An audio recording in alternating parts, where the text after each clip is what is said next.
কে না চিনিয়া ঈমান এনেছি তবুও এ ওসিলায় রহম দয়া বিলা এ ওসিলায় বাবা মাকে জান্নাতে নাও ক্ষমা করে দাও মাফ করে দাও লা ইলাহা লা ইলাহা ইল্লাল্লাহ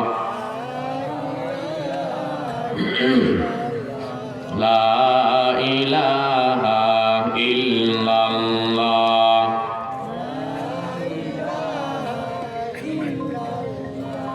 লা ইলাহা ইল্লাল্লাহ মুহাম্মাদুর রাসূলুল্লাহ। সকলে বলি সাল্লাল্লাহু আলাইহি ওয়াসাল্লাম। দুর্গাপুর কামারপাড়া জামে মসজিদের উদ্যোগে তৃতীয় বার্ষিক তাফসীরুল কোরআন মাহফিল। আজকের মাহফিলের সম্মানিত সভাপতি বিশিষ্ট আলেমে দ্বীন হাফেজে কোরআন মাওলানা মোহাম্মদ শাহিন আলম বারাকাল্লাহু ফি হায়াতিহি। আমরা সকলে বলি আল্লাহুম্মা আমিন। আজকের মাহফিলের প্রধান অতিথি, বিশেষ অতিথি এবং আমন্ত্রিত অতিথিবৃন্দ, আমন্ত্রিত ওয়াইজগণ, সর্বোপরি আমার সবার জন্য দোয়া করি আজকের এই মাহফিল যাদের নামের কারণে অলঙ্কৃত হয়েছে, আল্লাহ সকলের জীবনের গুনাহগুলো মাফ করে দেখ বলি আমিন। সম্মানিত ভাইয়েরা, ভূমিকা নয়, আসুন অল্প সময় কথা বলবো। আমি তেলাওয়াত করেছি সূরাটির নাম সূরাতুল বাকারা, সবচেয়ে বৃহৎ সূরা। রাসূল সাল্লাল্লাহু আলাইহি ওয়াসাল্লাম বলেছেন, যেই মজলিসে সূরা বাকারার আয়াত তেলাওয়াত করা হয়, যেই ঘরে কোরআনুল কারীমের সূরা বাকারার আয়াত তেলাওয়াত করা হয়, সেই ঘরে তেলাওয়াত করার কারণে 70 জন ফেরেশতা আল্লাহ অবতরণ করান। বলেন সুবহানাল্লাহ। আমরা এমন একটি সূরার আয়াত শুনেছি, সূরাটির নাম বাকারা।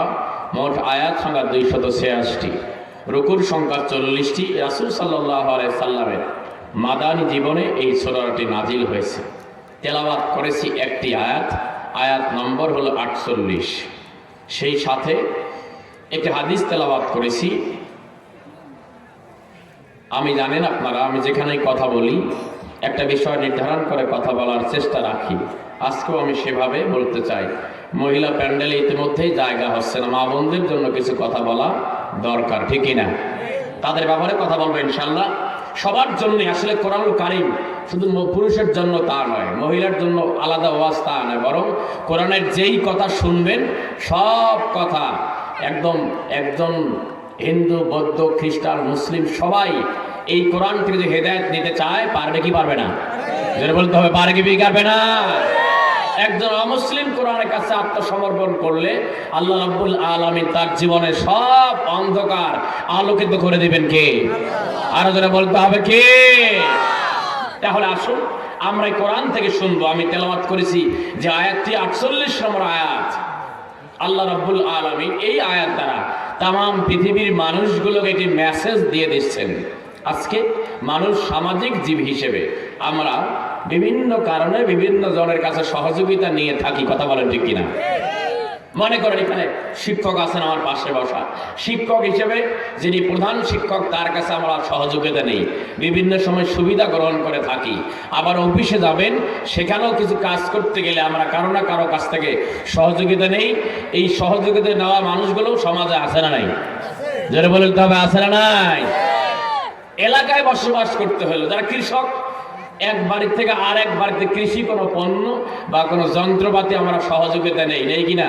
যাকে হাওলাত বলি, একটা কোদাল চাই, এটা পাশুন চাই, খন্তা চাই, অর্থাৎ একজন মানুষ আর একজন মানুষের উপরে সহযোগিতা নিতেই পারে, এটাই স্বাভাবিক। কথা বলেন ঠিক কিনা? ভাইরা আমার, আল্লাহ রাব্বুল আলামিন কোরআনুল কারীমের সূরাতুল বাকারা তারা তামাম পৃথিবীর মানুষগুলোকে এমন একটা মেসেজ দিতে চান, কিয়ামতের ময়দান যখন কায়েম হয়ে যাবে, আল্লাহ রাব্বুল আলামিন তিনি যখন হবেন প্রধান বিচারক। আজকে যেমন দেশের একজন অ্যাটর্নি জেনারেল রয়েছে, আবার যদি আপনি আমাদের কোর্টের হিসাব ধরেন, কুড়িগ্রাম জেলায় যিনি জজ করে একজন পিপি থাকে, যিনি সরকারের পক্ষে কাজ করে থাকেন, এইরকম গোটা বাংলাদেশের সমস্ত আইনজীবীদের একজন প্রধান তিনি ধরেন অ্যাটর্নি জেনারেল। অ্যাটর্নি জেনারেল সরাসরি প্রধান বিচারপতির কাছে তিনি মুভ করতে পারেন। কাল কিয়ামতের দিন, মুসিবতের দিন যখন কায়েম হয়ে যাবে, যেদিন আল্লাহর বান্দার মাথার উপরে এক বিঘত কিংবা সোয়া বিঘত বা তার চেয়ে একটু কম বেশি এইরকম দূরত্ব বজায় রেখে আল্লাহ তাআলা সূর্যের পর্দাটাকে খুলে দেবেন। এমন ভাবে সূর্যের পর্দা খুলে দেবেন, যেই পর্দা খোলার কারণে কিয়ামতের ময়দানে যারা একত্রিত হবে, জাহান্নামে যারা যাবে, এই জাহান্নামী মানুষদের মাথার উপরে এমন ভাবে তাপ দিতে থাকবে, সেই দিন তাপের কারণে জাহান্নামীদের মাথার মগজটা ফেটে ফেটে টকবক টকবক করতে থাকবে। মুহাদ্দিসিনে কেরাম বলেন, যেমনি ভাবে মা বোনেরা যখন রান্নায় ভাত উঠায় দেয়, ভাত যখন সিদ্ধ হওয়ার সময় চলে আসে, ভাতের ফেনটা আমরা দেখতে পাই টকবক টকবক করতে থাকে। মুহাদ্দিসিনে কেরাম বলেন, ওই সময় আল্লাহ রাব্বুল আলামিন সূর্যের পর্দা খুলে দেওয়ার কারণে বান্দার মাথার মগজটা ফেটে ভেঙে টকবক টকবক করতে থাকবে। সেই দিন আল্লাহ রাব্বুল আলামিন সাত শ্রেণীর মানুষকে আরশের ছায়ায় স্থান দিবেন। এমন একটা মুহূর্ত, এমন একটা দিন আল্লাহ রাব্বুল আলামিন সূরাতুল বাকারার 48 নম্বর আয়াত দ্বারা ওই কিয়ামতের বিভীষিকাময়ের ব্যাপারে আমার আল্লাহ জানিয়ে দিচ্ছেন। আল্লাহ বলেন, ওয়াত্তাকু ইয়াওমান লা তাজজি নাফসুন আন নাফসিন শাইআ। আল্লাহু আকবার। বন্ধুরা আমার, আল্লাহ বলেন, ওগো নবীজি তামাম পৃথিবীর মানুষগুলোকে জানায় দাও, ওয়াত্তাকু ইয়াওমান, তারা যেন ভয় করে সেই দিনকে, লা তাজজি নাফসুন আন নাফসিন শাইআ, যেদিন কোনো ব্যক্তি কোনো ব্যক্তির উপকারে আসবে না। আজকে আমরা একজন আর একজনের কাছে উপকার নিয়ে থাকি, সহযোগিতা নিয়ে থাকি। আল্লাহ বলে দিলেন, নবীজি তামাম পৃথিবীর মানুষগুলোকে তুমি জানায় দাও, সেই দিন এমন একটা পরিস্থিতি হবে। আয়েশা সিদ্দিকা রাদিয়াল্লাহু তাআলা আনহা বর্ণনা করেন, ইহশারুন নাসু ইয়াওমাল কিয়ামাতি হুফাতান গুরলান, কুলতু ইয়া রাসূলুল্লাহ আর-রিজালু ওয়ান-নিসা জামিআ। আয়েশা সিদ্দিকা রাদিয়াল্লাহু তাআলা আনহাকে রাসূল বলে দিলেন, ও আয়েশা শুনে রাখো, সেই দিন কিয়ামতের ময়দান যেদিন কায়েম হয়ে যাবে, আল্লাহ রাব্বুল আলামিন তামাম পৃথিবীর মানুষগুলোকে সেদিন একত্রিত করবেন। আবার একত্রিত হওয়ার ধরনটা বলে দিয়েছেন, ওরে আয়েশা, সেই দিন সকল নারী এবং পুরুষগুলোকে একত্রিত করা হবে, কিন্তু তাদের অবস্থা হবে, তারা হবে উলঙ্গ অবস্থায়।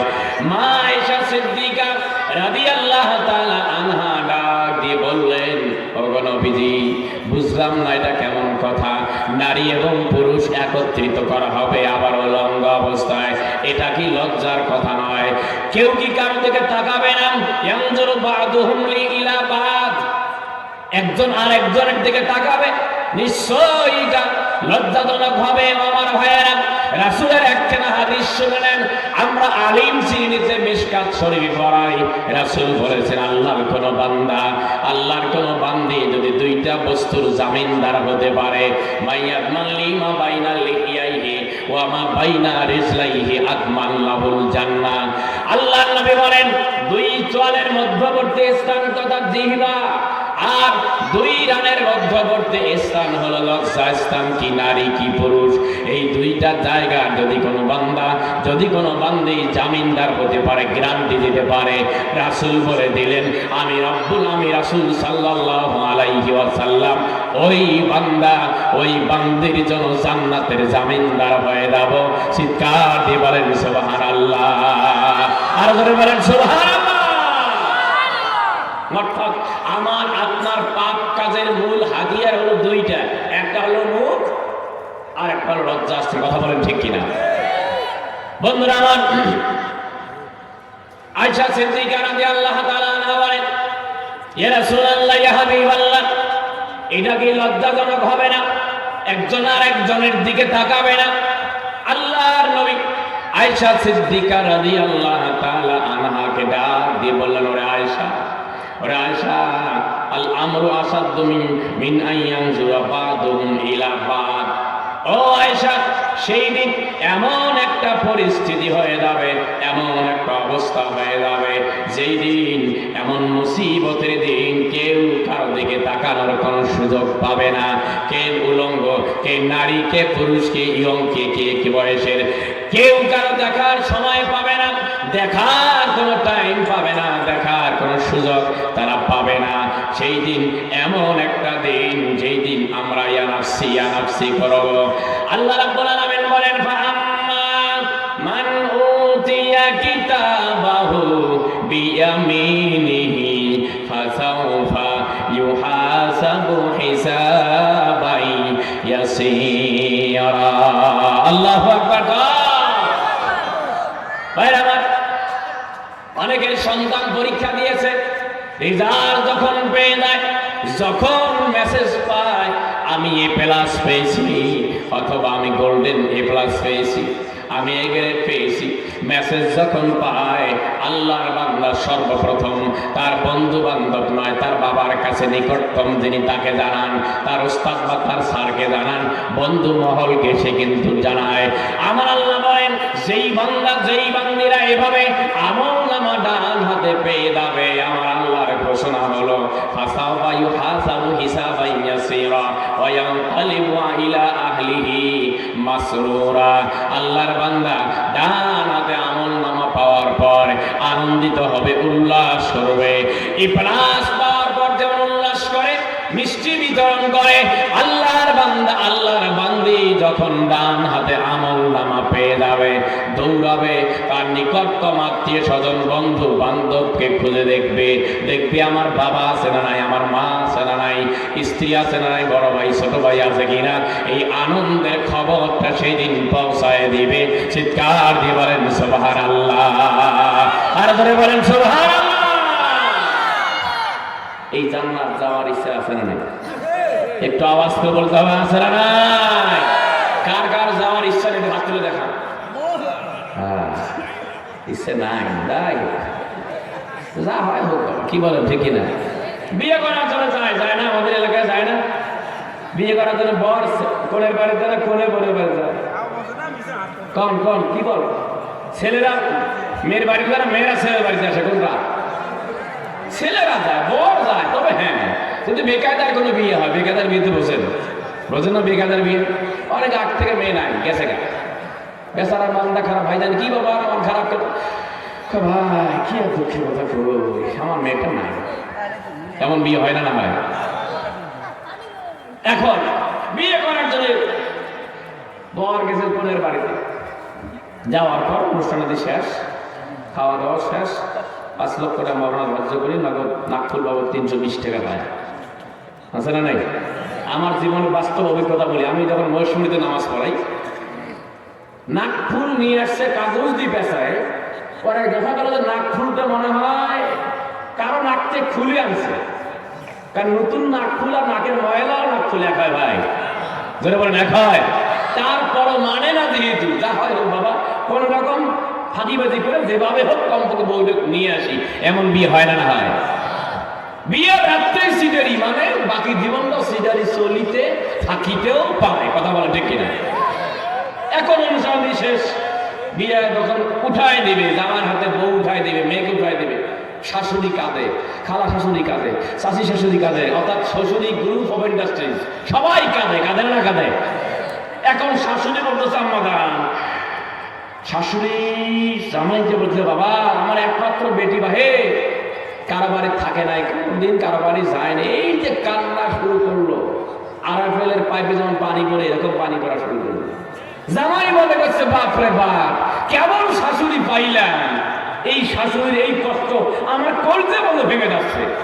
জামাই সান্ত্বনা দিচ্ছে, আম্মাদান আরে বাবা কাঁদেন না, বাহে আপনার নেই মানে আমার। নাউজুবিল্লাহ কবেন না। জামাই কি বুঝছে আসলে কি বলতে হবে? এই জামাই কি বুঝতে পারছে? বোঝে না। এই কথা বললাম আমরা সবাই জান্নাত যেতে চাই। কারা কারা আল্লাহর জান্নাত যেতে চাই হাত তুলে আল্লাহকে দেখাই। লিল্লাহি তাকবীর, আরে তাকবীর। ভাই আমার, আল্লাহ রাব্বুল আলামিন বলছেন নবীজি সেই দিনের ব্যাপারে ভয় থাকা, সতর্ক করো, যেই দিন এমন একটা দিন হবে লা তাজি নাফসুন আন নাফসিন শাইআ, সেই দিন কোন ব্যক্তি কোন ব্যক্তির উপকারে আসবে না। ওয়ালা ইউকবালু মিনহা শাফাআ, কোন ব্যক্তি কোন ব্যক্তিকে সুপারিশ বা শাফাআত করতে পারবে না। ওয়ালা ইউখাযু মিনহা আদলুন, বিনিময় ছাড়া আজকে অফিস আদালতে কাজ হয় না। টেবিলের ফাইল টেবিলে পড়ে থাকে, যতক্ষণ পর্যন্ত আপনি বাম হাতে বিনিময় না করবেন ততক্ষণ পর্যন্ত টেবিলের ফাইল টেবিলে পড়ে থাকে। ভাইজান, আল্লাহর নবীর একজন সাহাবী সাদ ইবনে আবি ওয়াক্কাস রাদিয়াল্লাহু তাআলা আনহু আল্লাহর নবীকে জিজ্ঞেস করলেন, ইয়া রাসূলুল্লাহ, ইয়া হাবিবাল্লাহ, আপনি আমাকে জানায় দেন আমি যেন মুস্তাজাবুদ দাওয়া হয়ে যাই। আমার জন্য দোয়া করুন যাতে করে আল্লাহ রাব্বুল আলামিন আমার দোয়া কখনো ফিরায় না দেয়। আল্লাহর নবী সাদ ইবনে আবি ওয়াক্কাসকে বলে দিলেন, ওরে সাদ ইবনে আবি ওয়াক্কাস, মনে রাখতে হবে যদি তুমি নিজেকে মুস্তাজাবুদ দাওয়া বানাতে চাও তাহলে শুনে রাখো আমার রাসূল সাল্লাল্লাহু আলাইহি ওয়াসাল্লাম বলে দিলেন, আতিব মাতামা, তুমি যেই খাবারগুলো খাবা এই খাবারগুলো খাইতে হবে হালাল খাবার। আল্লাহর কোন বান্দা আল্লাহর কোন বান্দি যদি হালাল খাবার খায়, আমার রাসূল বলে দিয়েছেন এই হালাল খাবার খাওয়া মানুষ আল্লাহ দরবারে দোয়া করলে কখনো আল্লাহ ফিরায় দেয় না। চিৎকার দিয়ে বলেন সুবহানাল্লাহ, আর জোরে বলেন সুবহানাল্লাহ। ধনীদের চেয়ে গরিবরা কত বছর আগে জান্নাত যায়? জোরে বলেন কত বছর? 500 বছর আগে। কেন যায় বুঝে নেন। আমার হাবিব সাদ ইবনে আবি ওয়াক্কাসকে বলে দেন, ও সাদ, ওয়াল্লাহি আল্লাহর কসম করে বলছি, সেই সত্তার কসম করে বলছি যার হাতে আমার প্রাণ, আল্লাহর কোন বান্দা আল্লাহর কোন বান্দির কলিজায় পেটের ভিতরে এক লোকমা পরিমাণ যদি হারাম ঢুকায়, রাসূল বলে দিয়েছেন ওই বান্দা ওই বান্দির জন্য 40 দিন ইবাদত কবুল হবে না। চিৎকার দিয়ে বলেন নাউজুবিল্লাহ। এইরকম লোক আছে না নাই? একটু আস্তে কোন আছে না নাই? দুর্নীতির ওই আখড়ায় বসে জাহির করে জ্ঞান, জাহির করে জ্ঞান, কলম দিয়ে কামায় টাকা, কলম দিয়ে কামায় টাকা, আবার ধরে সাধুর ভান। ওরা শিক্ষিত শয়তান, ওরা শিক্ষিত শয়তান, ওরা শিক্ষিত শয়তান, ওরা শিক্ষিত শয়তান। ভাইরা আমার মনে রাখবেন, বিগত দিনের কথা বলতে হয়। এই মাহফিল এই জায়গায় গত বছর মাহফিলের সিদ্ধান্ত ছিল, মাহফিল বাস্তবায়ন হয় নাই। কেন হয় নাই আপনাদের কাহারও অজানা নাই, কথা বলেন ঠিক কিনা?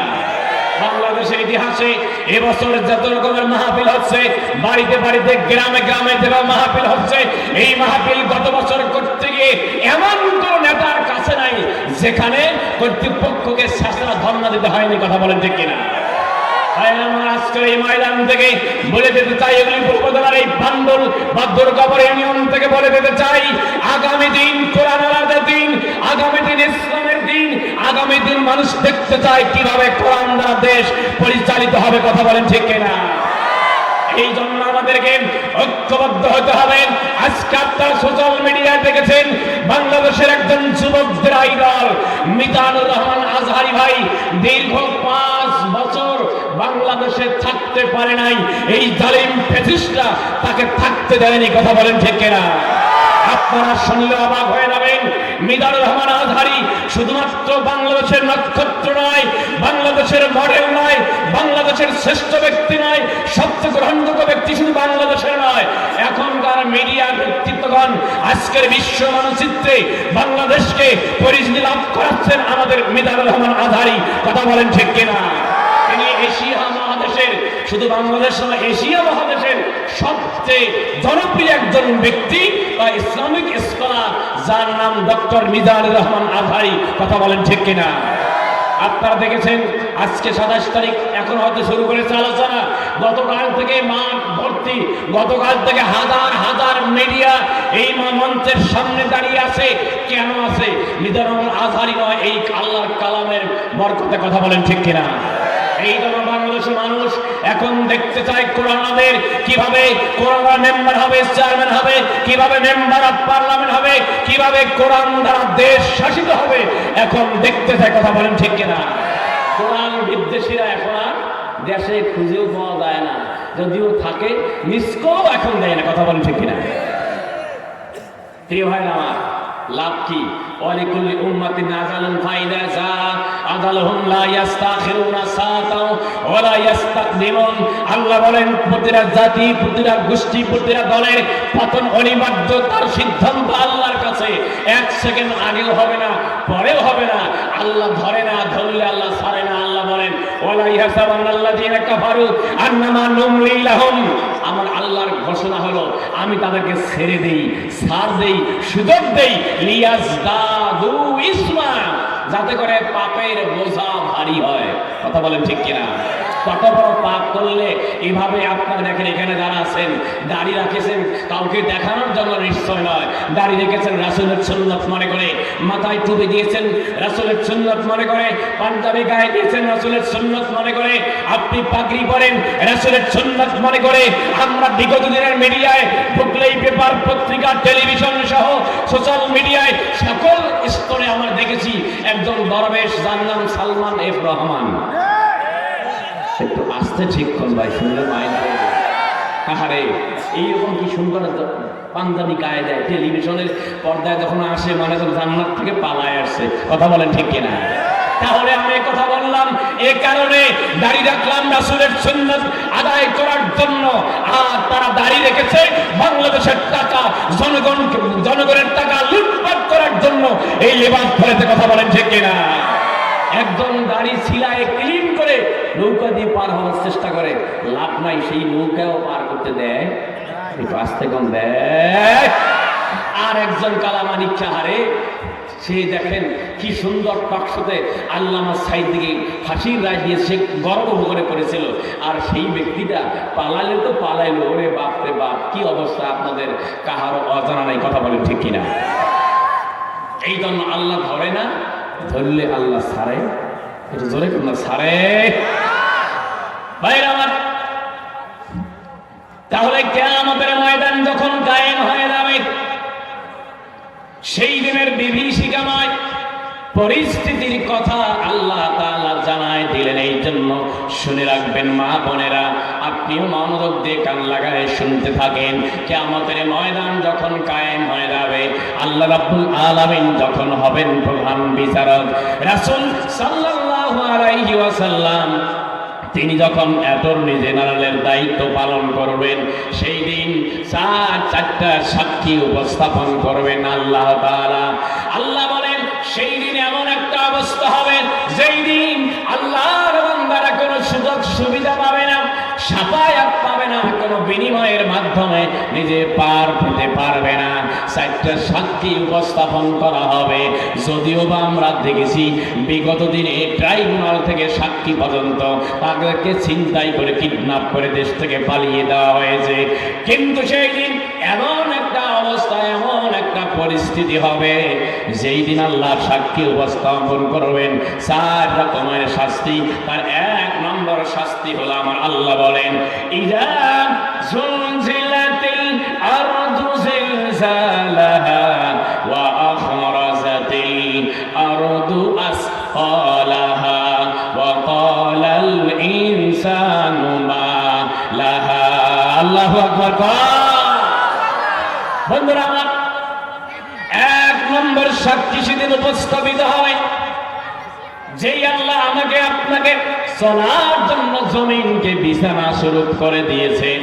আজকে যেই জায়গায় আপনি বসেছেন, আপনি যদি আগামী কিয়ামতের দিন আপনার ওই জায়গাটা আপনার পক্ষে সাক্ষ্য দেয় যে আল্লাহ তোমার এই বান্দা এই আমার এই জায়গায় বসে বসে তোমার কালাম শুনেছে, আবার যদি এমন জায়গা হয় যেই জায়গায় বসে যাত্রা নামের ফাত্রা অনুষ্ঠান শুনেছে, এই যে বর্তমান সময়ে আজকে যেমন যুবকরা তাফসীরুল কোরআন মাহফিলের আয়োজন করেছে, কত মায়ের সন্তানেরা তারা তাফসীর মাহফিল না করে পিকনিকের আড্ডা দেয়, ডেক সেট বাজায়, সারা রাত ব্যাপী তারা অশ্লীল সিনেমা সিরিয়াল দেখে। এমন মায়ের সন্তান এলাকায় আছে না? আপনাদের মেসেজ দিয়ে দেয়, যদি দেখেন যে আপনার এলাকায় এরকমের অশ্লীল বেহুদা ফাহিশা কাজ রাত্রিবেলায় হচ্ছে, আপনার সর্বপ্রথম আপনারা নিজ উদ্যোগে সেখানে তাদেরকে দমন করার জন্য চেষ্টা করবেন, বুঝাবেন। আগে কোনো আক্রমণ নয়, বরং তাদের সাথে পরামর্শ করে বন্ধ কিভাবে করা যায়। যদি এটা না করে, জলদি করে আপনার ফোন দেবেন, যে কোনো উপজেলার যে কোনো থানার ওসিকে ফোন দেবেন। যদি না হয় তাহলে ওই এলাকার দায়িত্বশীলকে ফোন দেবেন। অবশ্যই এখন বর্তমান সময়ে কোনো জায়গায় অশ্লীল গান বাজনা হবে, এটা আর হতে দেওয়া হবে ভাই আমার।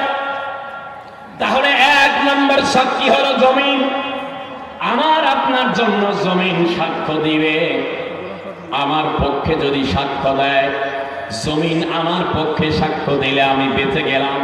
আর যদি আমার বিপক্ষে সাক্ষ্য দেয়, জমিন যদি বলে আল্লাহ তোমার এই বান্দা কোনোদিন এই মসজিদের সামনে আসে নাই, কোনোদিন মসজিদের সামনে আসে নাই, বরং মসজিদের বিরোধিতা করেছে, তাফসীরুল কোরআন মাহফিল তো করেই নাই এবং বিরোধিতা করেছে।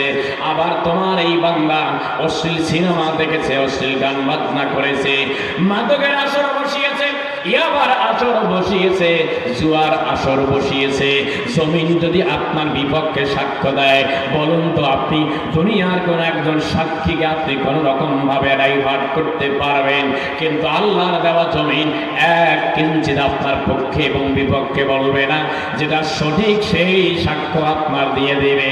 এই জন্য আপনাকে পক্ষে সাক্ষ্য নেওয়ার জন্য আল্লাহর জমিনে আপনি বিচরণ করতেছেন। আল্লাহর দেওয়া নিয়ামত পেয়ে যেন আপনি আল্লাহর নাফরমানি না করেন। এই জন্য এক নম্বর সাক্ষী হলো জমিন। দুই নম্বর সাক্ষী হলো কিয়ামতের ময়দানে আল্লাহর বান্দা আল্লাহর বান্দিরা আল্লাহর দরবারে অভিযোগ করবে। এই আয়াতে কারিমা আপনাদের অনেকের মুখস্থ থাকবার কথা। সূরাতুল ইয়াসিন, আল্লাহর নবীর উপরে এই আয়াত যখন নাজিল হচ্ছিল, আল্লাহর নবী সাহাবায়ে কেরামদেরকে নিয়ে বসে আছেন, হঠাৎ করে মুস্কি হাসি দিলেন। সাহাবায়ে কেরাম অবাক হয়ে গেলেন। আলোচনা শেষান্তে রাসূলকে ডাক দিয়ে বললেন, ওগো নবীজি, বুঝলাম না আপনি কেন মুস্কি হাসি দিলেন, কি তার কারণ? আল্লাহর নবী সাহাবায়ে কেরামদেরকে জানায় দেন, আমার সাহাবায়ে কেরামরা, আমি কেন হেসেছি? আমি হেসেছি এই কারণে, যখন আমি মুস্কি হাসলাম ওই সময় আল্লাহ রাব্বুল আলামিন স্পেশাল মেসেঞ্জার হযরত জিবরিল আমিনকে আমার দরবারে পাঠিয়ে দিয়েছে। চিৎকার দিয়ে বলেন সুবহানাল্লাহ। ভাইরা আমার, একজন যুবকের কাছে মেসেজ পাঠায়, মেসেঞ্জারে মেসেজ পাঠায়। একজন ভাইয়ের কাছে বা একজন বাবার কাছে যখন মেসেজ পাঠায়, এই মেসেজ যখন চলে যায়, ইন্টারনেট যতক্ষণ পর্যন্ত চালু না থাকে ততক্ষণ ওই মেসেঞ্জারে মেসেজটা পৌঁছায় না। যখন চালু করে সঙ্গে সঙ্গে মেসেজটা পৌঁছে যায়। আল্লাহ রাব্বুল আলামিন আর বিশ্বনবী এই আল্লাহ এবং তার রাসূলের মাঝে সংযোগ স্থাপন করেন বা নেটওয়ার্কের কাজ করেন হযরত জিবরিল আলাইহিস সালাম। রাসূল সাল্লাল্লাহু আলাইহি ওয়াসাল্লাম বলেন, আমার আল্লাহ এই মুহূর্তে এমন একখানা আয়াতে কারিমা নাজিল করে দিয়েছেন। আমার আল্লাহ বলেন, আল ইয়াওমা নাখতিমু আলা আফওয়াহিহিম ওয়া তুকাল্লিমুনা আইদিহিম ওয়া তাশহাদু আরজুলুহুম বিমা কানু ইয়াকসিবুন। আল্লাহু আকবার। ভাই আমার, যারা সরকারি অফিসে চাকরি করেন,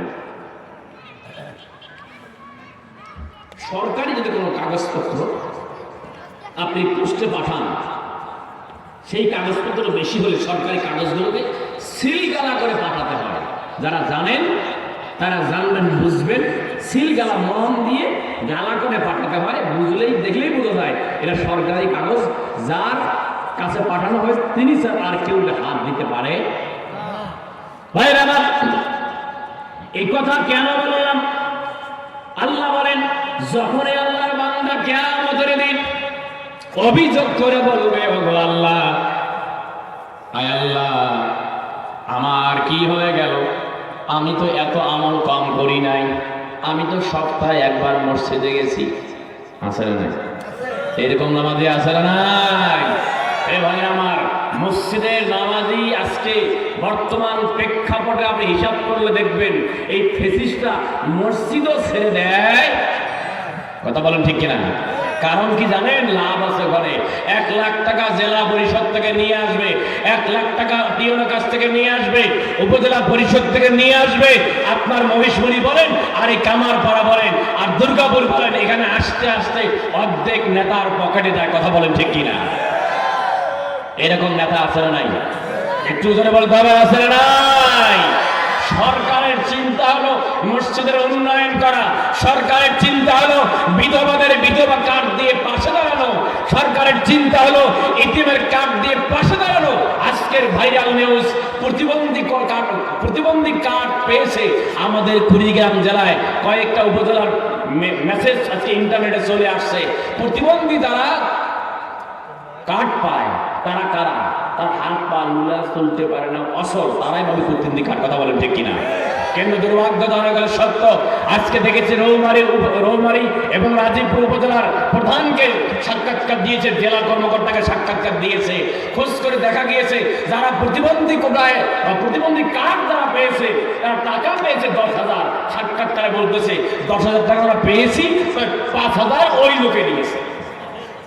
ওই লোকটা আমার জামাত ইসলামের লোক, একটু আস্তে কর, ওই লোক। হ্যাঁ ভাইজান, হ্যাঁ, তারে দেখি তোরে দেখি না। কথা বলেন ঠিক কিনা? এদেরকে খুঁজে খুঁজে বার করতে হবে, অথচ প্রতিবন্ধী লোকগুলো পাইলে উপকার হতো। আমি তো আমার ভাষায় এভাবে বলি, আপনি দুর্নীতি করে যদি বাংলাদেশে দুর্নীতিবাজরা বাংলাদেশেই কল কারখানা তৈরি করত, আমার গ্রামের খেটে কম মেহনতি মানুষগুলো সেখানে কাজ করে কমপক্ষে পারিশ্রমিক নিতে পারত। কথা বলেন ঠিক কিনা? তা না করে দেশের টাকা বিদেশে পাচার করে, বিদেশের সুইস ব্যাংকে পাচার করে জমা করে, মানে একদিক থেকে তারা দুর্নীতিবাজ আর একদিক থেকে তারা দেশের শত্রু, জাতির শত্রু, বাংলাদেশের উন্নয়নের সবচেয়ে বড় বাধা তারাই। কথা বলেন ঠিক কিনা? এদের চিহ্নিত করা দরকার এবং আগামী দিনে নতুন দেশে যদি কোনো এইরকম দুর্নীতিবাজ আসে, এদেরকেও চিহ্নিত করে সামনের নির্বাচনে কিক আউট করার দায়িত্ব আপনাদের। কথা বলেন ঠিক কিনা? ভাইয়ের আমার, আল্লাহ বলেন সেই দিন আল্লাহর বান্দার জবানটাকে বন্ধ করে দেওয়া হবে, সিলগালা করে দেওয়া হবে এবং আল্লাহ রব্বুল আলামিন বান্দার হাত সেদিন কথা বলার সুযোগ করে দিবে।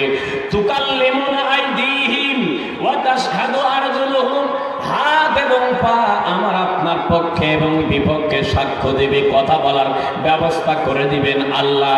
যদি হাত আমার বলে দেয়, ও আল্লাহ, তোমার বান্দা হয়তো বা মসজিদের সভাপতি ছিল, কিন্তু 50,000 টাকা ফান্ড থেকে নিয়ে এসে অর্ধেকে খাইয়ে ফেলছে, গো আল্লাহ, তোমার বান্দা এত বড় নেতা ছিল, কিন্তু আল্লাহর বান্দা এইভাবে হাত দ্বারা অবৈধ ইনকাম করেছে, এই পা দ্বারা হেঁটে হেঁটে মসজিদে যাওয়া কথা, ভালো জায়গায় যাওয়া কথা, কিন্তু না না, মদের আসরে গিয়েছেন, পিকনিকের আড্ডায় গিয়েছে, অশ্লীল সিনেমা দেখার জন্য গিয়েছে, গো আল্লাহ, ও গো আল্লাহ, এই দিন সেই দিন আমার আল্লাহ রাব্বুল আলামিন যখন শুনে ফেলবেন, আল্লাহ বান্দার পক্ষে এবং বিপক্ষে সাক্ষ্য দেবেন, অর্থাৎ হাত পা গোটা অঙ্গ প্রত্যঙ্গ আমার আপনার বিপক্ষে দাঁড়ালে বাঁচার কোনো উপায় থাকবে না। চিৎকার দিয়ে বলেন ঠিক কিনা? ভাইরা আমার, 3 নম্বর আমার আপনার জন্য সাক্ষ্য হয়ে দাঁড়াবে। আমার আল্লাহ বলেন সেই দিন এমন একটা দিন হয়ে যাবে যে মিডিয়ার ক্যামেরাম্যানরা রেকর্ড করতেছে। আমি সিরাজুল ইসলাম ফারুকী যদি আগামীকাল বলি যে আমি এই কথাগুলো বলি নাই, আপনি বলবেন ভাইজান কোনো লাভ হবে না, আমি ক্যামেরা দিয়ে রেকর্ড করেছি, আমার অডিওতে আমি রেকর্ড করা আছে। আপনি যখন অস্বীকার করবেন, সঙ্গে সঙ্গে অডিওটা প্লে করে দিয়ে বলবেন, দেখেন হুজুর, আপনার লাভ হবে না, আমার ডকুমেন্টস আমার কাছে আছে। এই জন্য আল্লাহ রাব্বুল আলামিন আমার আপনার জন্য 2 জন ফেরেশতা, 2 জন সম্মানীয় ফেরেশতাকে মুক্ত করে দিয়েছেন। আমার আল্লাহ বলেন ওয়া ইন্না আলাইকুম লাহাফিজিনা কিরামান কাতিবিন। আল্লাহু আকবার। কেরামান কাতিবিন, এটা কিন্তু ফেরেশতার নাম না ভাই। কেরামান কাতিবিন হলো সম্মানিত দুইজন লেখক। সুবহানাল্লাহ। ভাইরা আমার, এই সম্মানীয় লেখকগুলো দৈনন্দিন আমার আপনার জন্য রেকর্ড করতেছে। অস্বীকার যদি আমি করি তাহলে অবশ্যই পার পাওয়া যাবে না। কেরামান কাতিবিন তার আমলনামা রেকর্ডকৃত। এই রেকর্ডটা যখন পেলে করে দিবে, আমি লজ্জিত হয়ে যাব, আমি প্রমাণ পেয়ে যাব যে আমার আর এখানে ফাঁকি দেওয়ার সুযোগ নেই। তাহলে 3 নম্বর সাক্ষী হলো আল্লাহর নিযুক্তকৃত ফেরেশতাদ্বয়। আল্লাহ রাব্বুল আলামিন কিয়ামতের ময়দানে 4 নম্বর সাক্ষী উপস্থাপন করবেন। আরো মারাত্মক। আমার আল্লাহ বলেন وَكُلَّ إِنسَانٍ أَلْزَمْنَاهُ طَائِرَهُ فِي عُنُقِهِ وَنُخْرِجُ لَهُ يَوْمَ الْقِيَامَةِ يَلْقَاهُ مَنشُورًا। আল্লাহু আকবার। 4 নম্বর সাক্ষী বলেই আমি আমার আলোচনা শেষ করে যাব। আমি 9:50 পর্যন্ত কথা বলার নিয়ত করেছি, আর 9 মিনিট বাকি আছে। মেহমান এখনই চলে আসবে। 4 নম্বর সাক্ষী আরো মারাত্মক, আরো মারাত্মক। কেমন? বিভিন্ন স্কুলে যাবেন, তাদের একটা আইডি কার্ড থাকে, ব্যাস ছাত্রদের গলায় ঝুলায় দেয়। দেয় কি দেয় না? কেন দেয়? দেখলেই বুঝতে পারেন এই স্কুলের ছাত্র বা ছাত্রী, ঠিক কিনা? পুলিশের পোশাক দেখলে আমি বুঝি যে আমার দেশের পুলিশ। আর্মির পোশাক দেখলে বুঝি এটা আর্মি। নৌবাহিনীর পোশাক দেখলে বুঝি ইনি নৌবাহিনী। মসজিদে যাবেন, ইমাম সাহেবের পোশাক দেখলে বোঝা যায় তিনি হয়তোবা ইমাম সাহেব হবে। কথা বলেন ঠিক কিনা? ভাইরা আমার, এই কথা বললাম এই কারণে, কাল কিয়ামতের দিন আমার আল্লাহ বলেন ওয়া কুল্লু ইনসানিন আলজামনাহু তাইরুহু ফি উনকিহি ওয়া নুখরিজু লাহু ইয়াওমাল কিয়ামাতি কিতাবান ইয়ালকাহু মানশুরা। আল্লাহ বলেন বান্দা, সেই দিন এমন একটা অবস্থা হবে, প্রতিটা বান্দার গলায় বা স্কন্ধে বা ঘাড়ে এমন একটা ব্যাস, এমন একটা আইডি কার্ড আল্লাহ ঝুলায় দিবে। সেই ঝুলানো জায়গায় লেখা থাকবে, যেমন একজন আইডি কার্ড দেখলেই বুঝে নেয় যে এই গ্রুপের লোক বা এই প্রতিষ্ঠানের মানুষ, এই অফিসের একজন কর্মকর্তা কর্মচারী। ভাইজান, আমার আপনার গলায় যদি এভাবে ব্যাস ঝুলায় দেয় যে আমি একজন 5 ওয়াক্ত নামাজি ব্যক্তির জন্য জান্নাত ফাইনাল করে দিবেন কে? আর জোরে বলতে হবে কে? তাহলে আমার গলায় ঝুলায় দেবে আমি একজন নামাজি। যদি কারো গলায় ঝুলায় দেয় সে একজন দুর্নীতিবাজ, তাহলে কি হবে? জোরে বলেন না কেন? জান্নাতি না জাহান্নামী? জোরে বলেন, জান্নাতি না জাহান্নামী? আমার গলায় আপনার গলায় এভাবে আইডি কার্ড ঝুলায় দেওয়া হবে, অর্থাৎ দেখার কোনো সুযোগ থাকবে না। কারণ আল্লাহ বলেন বান্দা, সেই দিন এমন একটা দিন হবে, বলা হবে ইকরা কিতাবাকা কাফা বিনাফসিকাল ইয়াওমা আলাইকা হাসিবা। সেই দিন পড়তে বলা হবে বান্দা পড়ো, তোমার আমলনামা পড়ার জন্য তুমি যথেষ্ট, অন্য কারো আর প্রয়োজন নাই। সেই দিন আল্লাহ রাব্বুল আলামিন আমাদেরকে এভাবে আমলনামা ধরায় দিবেন। ও পর্দার আড়ালের মায়েরা, 4টা গুণ অর্জন করা প্রতিটা মানুষের দরকার। আমার হাবিব বলেন আরবাউ মান উতিয়াহুন্না ফাকাত উতিয়া খায়রাদ দুনিয়া ওয়াল আখিরা। যার জীবনে 4টা গুণ অর্জিত হবে, ওই বান্দা ওই বান্দিকে দুনিয়া এবং আখিরাতে সবচেয়ে উত্তম বা কল্যাণ দান করা হবে। চিৎকার দিয়ে বলেন সুবহানাল্লাহ। ভাইরা আমার, 1 নম্বর হলো লিসানুন যাকিরুন, ওই সমস্ত জিহ্বা, যেই জিহ্বা সব সময় আল্লাহর কথা স্মরণ করে। চিৎকার দিয়ে বলেন সুবহানাল্লাহ। কেমন স্মরণ করতে হবে? সংক্ষিপ্ত ভাবে ছোট্ট একটা মেসেজ দিয়ে যাই, মুখস্থ করে নেবেন। পৃথিবী বিখ্যাত একজন মুহাদ্দিস ইমাম আহমদ ইবনে হাম্বল রাহমাতুল্লাহ আলাইহি, যেই ব্যক্তি চার মাযহাবের একজন প্রতিষ্ঠাতা আহমদ ইবনে হাম্বল, তিনি গভীর রাত্রিতে তিনি তার চিন্তা হলো তিনি সবসময় হাদিসের জ্ঞান অর্জন করতেন। যেখানে জানতেন রাসূল হাদিস ওই এলাকায় আছে, সেই জায়গায় তিনি সফর করতেন। এই ব্যক্তি আহমদ ইবনে হাম্বল রাহমাতুল্লাহি আলাইহি দিনের বেলা হাঁটতেছেন। হাঁটতে হাঁটতে যখন রাত হয়ে গিয়েছে, এশার নামাজ পড়ার পর তিনি চিন্তা করলেন যে আমি যেন মসজিদে থাকতে পারি। কিন্তু না, মসজিদ কর্তৃপক্ষ তাকে সিদ্ধান্ত দিল না যে না, এখানে থাকা যাবে না। হাঁটতেছেন হাঁটতে হাঁটতে বাজারের এক প্রান্তরে গিয়ে দেখেন একজন রুটি বানানোওয়ালা, রুটি ব্যবসায়ী বা রুটি তৈরি করেন, যেমন আমাদের শীতকালে বিভিন্ন মোড়ে মোড়ে রুটি বানায়, এমন একজন ব্যক্তির পাশে দাঁড়ালেন। দাঁড়ানোর পর ইমাম আহমদ ইবনে হাম্বল রাহমাতুল্লাহি আলাইহি ভাইকে বললেন যে ভাইজান, আমি আপনার কাছে কিছুক্ষণ সময় নিতে চাই। এই অনুমতি নিয়ে বসে বললেন, কিন্তু অবাক হয়ে গেলেন আহমদ ইবনে হাম্বল। তখন এই আহমদ ইবনে হাম্বল লক্ষ্য করলেন এই কেমন দোকানদারগণ, যেই দোকানদার যখন কোনো পণ্য, যখন কোনো মাল বিক্রি করেন বা টাকা নেন অথবা মাল হস্তান্তর করেন, প্রতিটা কাজের শুরুতেই তিনি আস্তাগফিরুল্লাহ বলেন। অবাক হয়ে গেলে লম্বা কথা। এই রকম দৃশ্য দেখার পর এক পর্যায়ে আহমদ ইবনে হাম্বল দোকানদারকে ডাক দিয়ে বললেন, ভাইজান বুঝলাম না আপনার কেন এরকম অভ্যাস, আপনি প্রতিটা কাজে ইস্তেগফার করেন।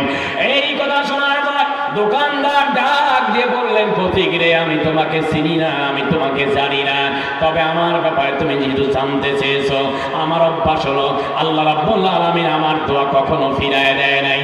আমি মুস্তাজাবুদ দাওয়া হয়ে গিয়েছি। আমি সব সময় ইস্তেগফার করে থাকি যাতে করে আমার দ্বারা গুনাহ সংগঠিত না হয়। কিন্তু আজ পর্যন্ত একটা দোয়া আল্লাহ আমার জন্য কবুল করে নাই। আহমদ ইবনে হাম্বল ডাক দিয়ে বললেন, ভাইজান কোন সেই দোয়া, আপনি একটু বলুন তো আমি একটু শুনে নেই। আহমদ ইবনে হাম্বলকে ডাক দিয়ে বললেন, ভাইজান আমার সব দোয়া আল্লাহ রাব্বুল আলামিন কবুল করেছেন, তবে একজন ব্যক্তির ব্যাপারে আমি শুনেছি এই সময়ের বা এই যুগের একজন বিখ্যাত মুহাদ্দিস আহমদ ইবনে হাম্বল, যাকে দেখার আমার খুব ইচ্ছা। আমি তো গরিব মানুষ, ব্যবসা করে খাই, আমি তার দেখা পাবো কেমনে? তারপর আমি আল্লাহ দরবারে আবেদন করেছি, গো আল্লাহ দয়া করে আমাকে একবারের জন্য হলেও আহমদ ইবনে হাম্বলের সাক্ষাৎ দিয়ে দিও। চিৎকার দিয়ে বলেন সুবহানাল্লাহ, আর বলে বলেন সুবহানাল্লাহ। আহমদ ইবনে হাম্বল অবাক হয়ে গিয়ে বললেন, ভাইজান চিন্তার কোনো কারণ নাই, আহমদ ইবনে হাম্বল অন্য কেহ নয়, তোমার সামনে যে লোকটা কথা বলতে সেই লোকটাই আহমদ ইবনে হাম্বল। আল্লাহ তোমার দোয়া কবুল করেছে। চিৎকার দেবেন আল্লাহু আকবার। ভাইয়ের আমার, আমি শেষ করছি এই কথা বলেই আমি আপনাদেরকে আহ্বান রাখি, ইল্লা মান তাবা ওয়া আমানা ওয়া আমিলা আমালান সালিহান ফাউলাইকা ইউবাদদিলু